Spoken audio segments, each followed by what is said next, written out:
us are right about God. All of us have something to learn, grow, stretch. Every one of us. Listen, you are not going to be the one that stands in front of Jesus one day and him be impressed. You're not.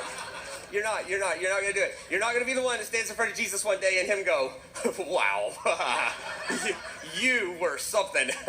I thought my ways were high above your ways, and I thought my thoughts were high above your thoughts until I met you. This notion of doctrinal rightness, and we're consumed with it. Who's right about God? And the answer is an emphatic nobody.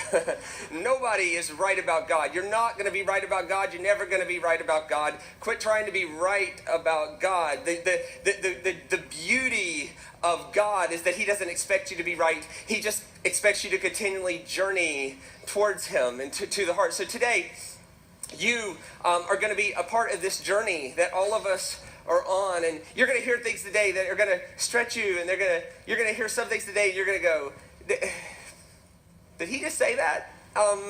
You're going to hear some things, and you're going to go, I'm actually not quite sure how I feel about that. And if you have that feeling, I'm glad. Because what that means is that at morning tea, instead of talking about cricket or AFL or whatever, you're gonna at morning tea, you're gonna go, hey, how'd you feel about that? And if I can invoke discussion about God, then I win.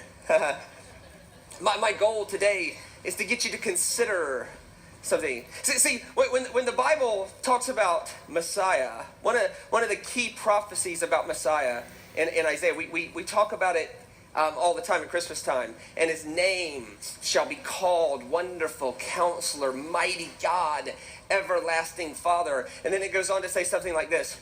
And the government will be upon his shoulders. And the government will be upon his shoulders. Well, one of the central tenets of Messiah, when the early believers in Jesus, when they figured out, hey, we really believe Jesus is the Messiah, their thought was not, oh, yay, we get to go to heaven now. No, the thought was, hey, the government is going to be on his shoulders. We get to rule on the earth now.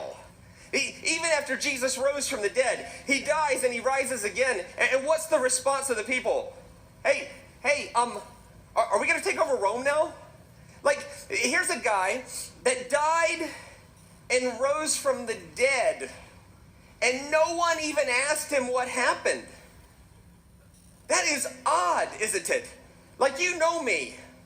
And if I died in a car accident today, and on Wednesday you came to my funeral, and next Sunday I rocked up here and went, what's up? At some point, there's going to be a conversation. Shane, hey, even if it's just between me and you, tell me what happened after death. Jesus died. They saw him live. They saw him die. They saw him rise. And no one asked him about hell. He didn't come up with a new bestseller. I went to hell and lived to tell about it, right? He didn't come up with the 7 things that happen after you die. And not only did he not come up with it, nor did he speak of it, what I find more fascinating is that no one asked.